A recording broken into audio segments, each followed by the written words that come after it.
एक दो फॉर्म हैं, सब फॉर्म्स हैं जो एक दूसरे से रिलेटेड थे। कौन से थे वो? ये मैं इसके साथ ये कनेक्टेड था, इसके साथ ये कनेक्टेड था। ये दोनों फॉर्म एक साथ अगर मुझे लेने हैं तो वो कैसे होगा? ठीक है, तो मैंने अभी नया पेज खोल दिया हुआ है। मैं डिज़ाइन करूँगा। मैंने सौ फॉर्म जैसे बना के रखा है, बस और कुछ नहीं करना। उसमें प्राइमरी के सेकंड डिग्री के ले लेना है। मैंने पहला फॉर्म ले लिया। ठीक है, यूज़ एग्जिस्टिंग फॉर्म। मेरा पहला फॉर्म था कॉम्पिटिटिव रेट का, तो मैंने वो ले लिया।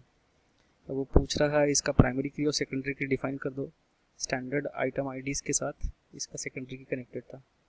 Next, finish. अब क्या होगा कि यहाँ पर जो भी वैल्यू चेंज होगी, मतलब आइटम कोड की, यहाँ पर भी वो चेंज होगी। ठीक है, यहाँ पर अगर आइटम चेंज होगा तो यहाँ पर भी चेंज होगा, क्योंकि वो कनेक्टेड है।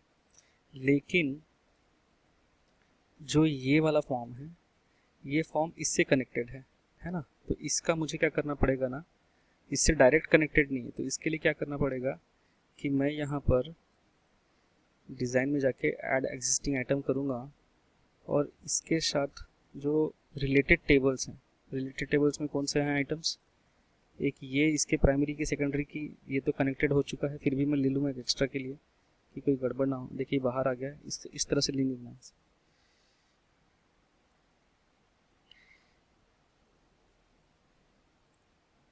इसको ड्रैग एंड ड्रॉप करना है यहाँ पे।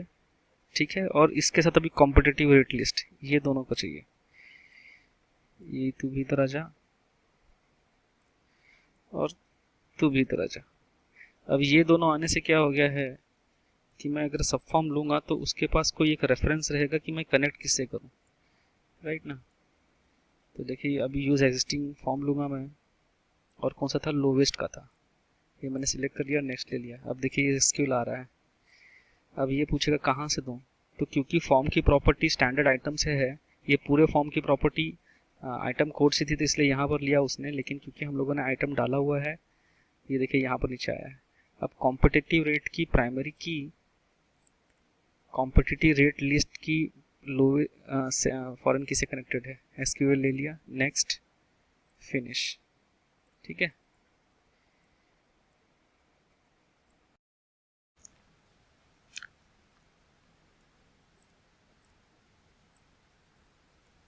तो अब ये ऑलरेडी कनेक्टेड है, प्रॉपरली कनेक्टेड है। चलो इसे सेव करते हैं।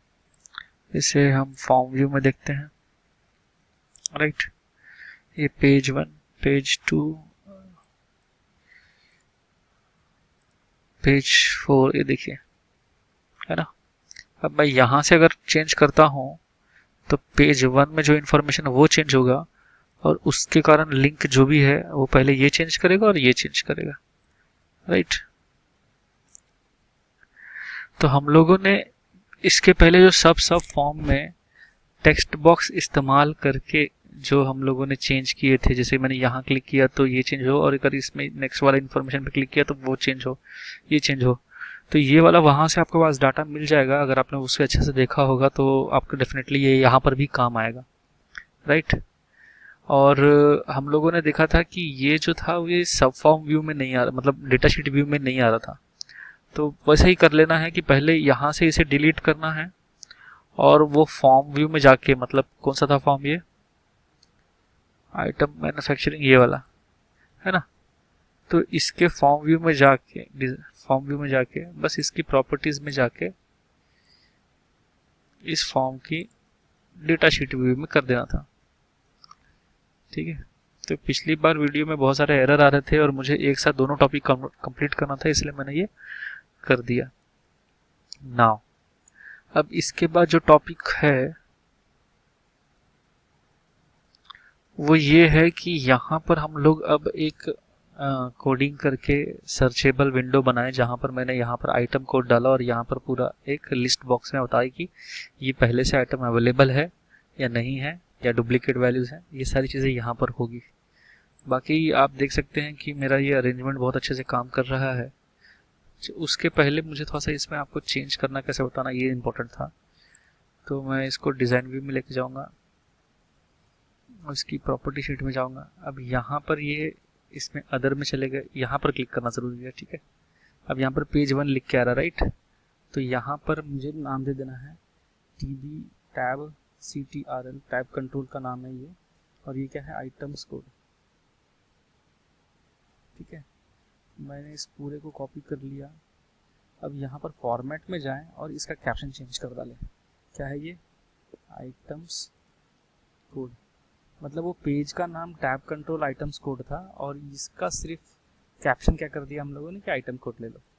मैंने सेकंड पे क्लिक कर लिया, ये क्या था, डिटेल्स था ना। पेज 2 पे मैंने कॉपी पेस्ट कर दिया और इसमें डिटेल्स ऐड कर दिया। ठीक है, और फॉर्मेट में वापस जाके यहाँ पर डिटेल्स कर दिया। थर्ड में गया, ये था ड्राइंग, यहाँ पर भी तो, और ये क्या था, कॉम्पिटिटिव रेट्स,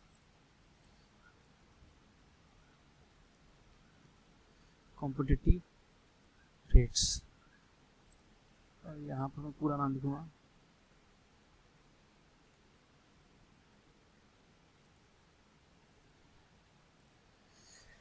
तो इस तरह से मेरा हो गया। और भी प्रॉपर्टीज़ हैं, जिस तरह से हम बाकी प्रॉपर्टीज़ में देखते हैं यहाँ पर भी वही प्रॉपर्टीज़ हैं, और हमारे पास और भी जितने भी बटन्स हैं यहाँ पर वो भी जिस तरह से हम फॉर्म में करते हैं वो भी हम इंडिविजुअली ये फॉर्म में कर सकते हैं। ठीक है, तो उसके लिए स्पेशली पढ़ने की ज़रूरत नहीं है, उसके लिए सिर्फ आपको पता होना चाहिए कि ये पहले किस तरह से काम करते हैं ऑलरेडी।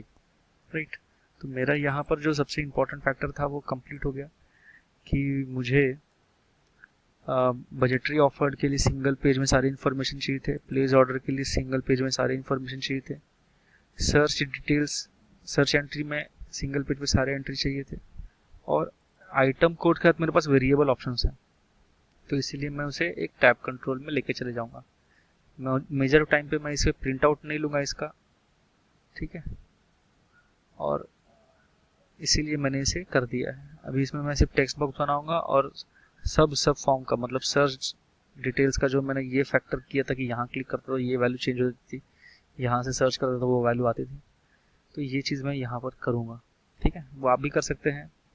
ठीक है, तो नेक्स्ट टाइम अब हम देखेंगे कि कैसे हम इसमें कोडिंग करके सर्चेबल विंडो लेके आए। ओके, चलो देखते हैं।